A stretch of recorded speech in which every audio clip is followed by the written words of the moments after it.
सुभाष चंद्र बोस भारत के स्वतंत्रता संग्राम के अग्रणी तथा सबसे बड़े नेता थे।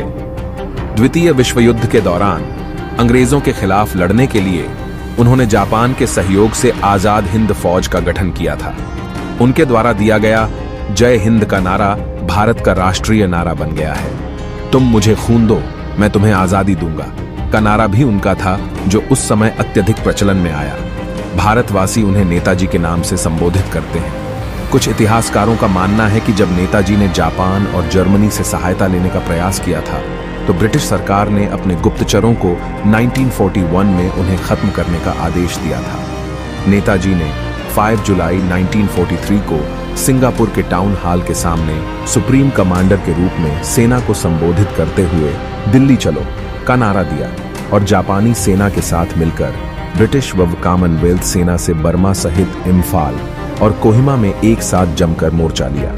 21 अक्टूबर 1943 को बोस ने आजाद हिंद फौज के सर्वोच्च सेनापति की हैसियत से स्वतंत्र भारत की अस्थायी सरकार बनाई, जिसे जर्मनी, जापान, फिलीपींस, कोरिया, चीन, इटली, मांचुको और आयरलैंड सहित 11 देशों की सरकारों ने मान्यता दी थी। जापान ने अंडमान और निकोबार द्वीप समूह इस अस्थायी सरकार को दे दिए। सुभाष उन द्वीपों में गए और उनका नया नामकरण किया।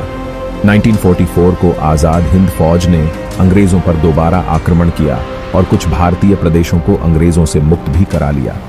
कोहिमा का युद्ध 4 अप्रैल 1944 से 22 जून 1944 तक लड़ा गया एक भयंकर युद्ध था। इस युद्ध में जापानी सेना को पीछे हटना पड़ा था और यही एक महत्वपूर्ण मोड़ सिद्ध हुआ। 6 जुलाई 1944 को उन्होंने रंगून रेडियो स्टेशन से महात्मा गांधी के नाम एक प्रसारण जारी किया, जिसमें उन्होंने इस निर्णायक युद्ध में विजय के लिए उनका आशीर्वाद और शुभकामनाएं मांगी। नेताजी की मृत्यु को लेकर आज भी विवाद है। जहां जापान में प्रतिवर्ष 18 अगस्त को उनका शहीद दिवस धूमधाम से मनाया जाता है, वहीं भारत में रहने वाले उनके परिवार के लोगों का आज भी यह मानना है कि सुभाष की मौत 1945 में नहीं हुई। वे उसके बाद रूस में नजरबंद थे। यदि ऐसा नहीं है तो भारत सरकार ने उनकी मृत्यु से संबंधित दस्तावेज अब तक सार्वजनिक नहीं किए, क्योंकि नेताजी की मृत्यु नहीं हुई थी। 16 जनवरी 2014 को कलकत्ता उच्च न्यायालय ने नेताजी के लापता होने के रहस्य से जुड़े खुफिया दस्तावेजों को सार्वजनिक करने की मांग वाली जनहित याचिका पर सुनवाई के लिए विशेष पीठ के गठन का आदेश दिया। आजाद हिंद सरकार के 75 वर्ष पूर्ण होने पर इतिहास में पहली बार वर्ष 2018 में भारत के प्रधानमंत्री नरेंद्र मोदी ने लाल किला पर तिरंगा फहराया। 23 जनवरी 2021 को नेताजी की 125वीं जयंती है, जिसे भारत सरकार के निर्णय के तहत पराक्रम दिवस के रूप में मनाया गया। 8 सितंबर 2022 को नई दिल्ली में राजपथ, जिसका नामकरण कर्तव्य पथ किया गया है, पर नेताजी की विशाल प्रतिमा का अनावरण किया गया। जन्म और पारिवारिक जीवन। नेताजी सुभाष चंद्र बोस का जन्म 23 जनवरी सन 1897 को ओडिशा के कटक शहर में हिंदू कायस्थ परिवार में हुआ था। उनके पिता का नाम जानकीनाथ बोस और मां का नाम प्रभावती था। जानकीनाथ बोस कटक शहर के मशहूर वकील थे।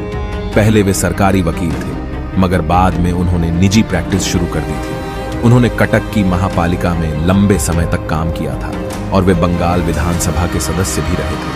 अंग्रेज सरकार ने उन्हें राय बहादुर का खिताब दिया था। प्रभावती देवी के पिता का नाम गंगा नारायण दत्त था। दत्त परिवार को कोलकाता का एक कुलीन परिवार माना जाता था। प्रभावती और जानकीनाथ बोस की कुल मिलाकर 14 संतानें थीं, जिसमें 6 बेटियां और 8 बेटे थे। सुभाष उनकी 9वीं संतान और 5वें बेटे थे। अपने सभी भाइयों में से सुभाष को सबसे अधिक लगाव शरद चंद्र से था। शरद बाबू प्रभावती और जानकीनाथ के दूसरे बेटे थे। सुभाष उन्हें मेजदा कहते थे। शरद बाबू की पत्नी का नाम विभावती था। शिक्षा से लेकर आईसीएस तक का सफर कटक के प्रोटेस्टेंट स्कूल से प्राइमरी शिक्षा पूर्ण कर 1909 में उन्होंने रेवेंशा कॉलेजिएट स्कूल में दाखिला लिया। कॉलेज के प्रिंसिपल बेनीमाधव दास के व्यक्तित्व का सुभाष के मन पर अच्छा प्रभाव पड़ा। मात्र 15 वर्ष की आयु में सुभाष ने विवेकानंद साहित्य का पूर्ण अध्ययन कर लिया था। 1915 में उन्होंने इंटरमीडिएट की परीक्षा बीमार होने के बावजूद द्वितीय श्रेणी में उत्तीर्ण की। 1916 में जब वे दर्शन शास्त्र ऑनर्स में बीए के छात्र थे, किसी बात पर प्रेसिडेंसी कॉलेज के अध्यापकों और छात्रों के बीच झगड़ा हो गया। सुभाष ने छात्रों का नेतृत्व संभाला, जिसके कारण उन्हें प्रेसिडेंसी कॉलेज से 1 साल के लिए निकाल दिया गया और परीक्षा देने पर प्रतिबंध भी लगा दिया।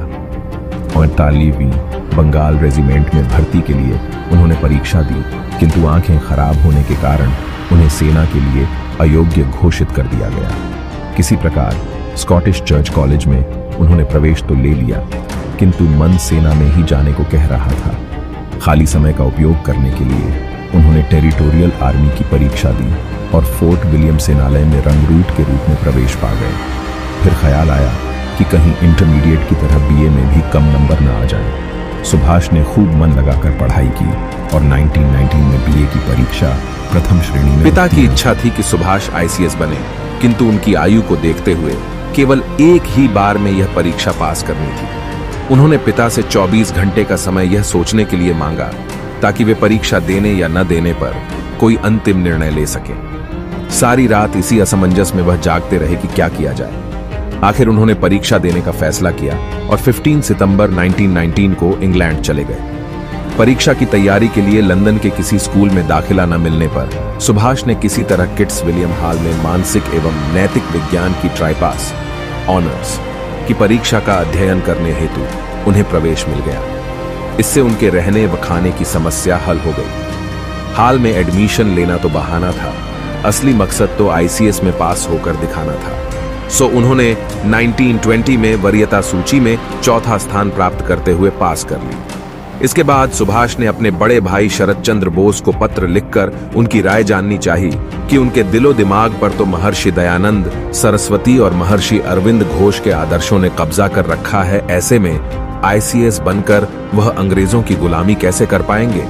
22 अप्रैल 1921 को भारत सचिव ईएस एरो मॉन्टेग्यू को आईसीएस से त्याग पत्र देने का पत्र लिखा। एक पत्र देशबंधु चित्तरंजन दास को लिखा, किंतु अपनी मां प्रभावती का यह पत्र मिलते ही कि पिता, परिवार के लोग या अन्य कोई कुछ भी कहे, उन्हें अपने बेटे के इस फैसले पर गर्व है। सुभाष जून 1921 में मानसिक एवं नैतिक विज्ञान में ट्राइपास की डिग्री के साथ स्वदेश वापस लौट आए। स्वतंत्रता संग्राम में प्रवेश और कार्य कोलकाता के स्वतंत्रता सेनानी देशबंधु चित्तरंजन दास के कार्य से प्रेरित होकर सुभाष दास बाबू के साथ काम करना चाहते थे। इंग्लैंड से उन्होंने दास बाबू को खत लिखकर उनके साथ काम करने की इच्छा प्रकट की। रविंद्रनाथ ठाकुर की सलाह के अनुसार भारत वापस आने पर वे सर्वप्रथम मुंबई गए और महात्मा गांधी से मिले। मुंबई में गांधी मणिभवन में निवास करते थे। वहां 20 जुलाई 1921 को गांधी और सुभाष के बीच पहली मुलाकात हुई। गांधी ने उन्हें कोलकाता जाकर दास बाबू के साथ काम करने की सलाह दी। इसके बाद सुभाष कोलकाता आकर दास बाबू से मिले। उन दिनों गांधी ने अंग्रेज सरकार के खिलाफ असहयोग आंदोलन चला रखा था। दास बाबू इस आंदोलन का बंगाल में नेतृत्व कर रहे थे। उनके साथ सुभाष इस आंदोलन में सहभागी हो गए। गांधी द्वारा 5 फरवरी 1922 को चौरी चौरा घटना के बाद असहयोग आंदोलन बंद कर दिया गया, जिसके कारण 1922 में दास बाबू ने कांग्रेस के अंतर्गत स्वराज पार्टी की स्थापना की। विधानसभा के अंदर से अंग्रेज सरकार का विरोध करने के लिए कोलकाता महापालिका का चुनाव स्वराज पार्टी ने लड़कर जीता और दास बाबू कोलकाता के महापौर बन गए। उन्होंने सुभाष को महापालिका का प्रमुख कार्यकारी अधिकारी बनाया। कारावास। अपने सार्वजनिक जीवन में सुभाष को कुल 11 बार कारावास हुआ। सबसे पहले उन्हें 16 जुलाई 1921 में 6 महीने का कारावास हुआ। 1925 में गोपीनाथ साहा नामक एक क्रांतिकारी कोलकाता के पुलिस अधीक्षक चार्ल्स टेगार्ड को मारना चाहता था। उसने गलती से अर्नेस्ट डे नामक एक व्यापारी को मार डाला। इसके लिए उसे फांसी की सजा दी गई। गोपीनाथ को फांसी होने के बाद सुभाष फूट फूट कर रोए। उन्होंने गोपीनाथ का शव मांगकर उसका अंतिम संस्कार किया। इससे अंग्रेज सरकार ने यह निष्कर्ष निकाला कि सुभाष ज्वलंत क्रांतिकारियों से न केवल संबंध ही रखते हैं, अपितु वे उन्हें उत्प्रेरित भी करते हैं। इसी बहाने अंग्रेज सरकार ने सुभाष को गिरफ्तार किया और बिना कोई मुकदमा चलाए उन्हें अनिश्चित काल के लिए म्यांमार के मांडले कारागृह में बंदी बनाकर भेज दिया। 5 नवंबर 1925 को देशबंधु चित्तरंजन दास कोलकाता में चल बसे।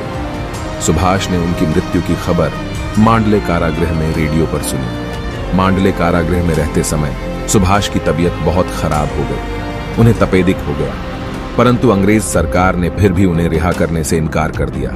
सरकार ने उन्हें रिहा करने के लिए यह शर्त रखी कि वे इलाज के लिए यूरोप चले जाएं, लेकिन सरकार ने यह स्पष्ट नहीं किया कि इलाज के बाद वे भारत कब लौट सकते हैं। इसलिए सुभाष ने यह शर्त स्वीकार नहीं की। आखिर में परिस्थिति इतनी कठिन हो गई कि जेल अधिकारियों को यह लगने लगा कि शायद वे कारावास में ही न मर जाएं।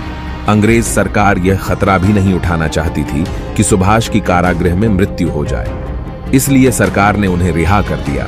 उसके बाद सुभाष इलाज के लिए डलहौजी चले गए।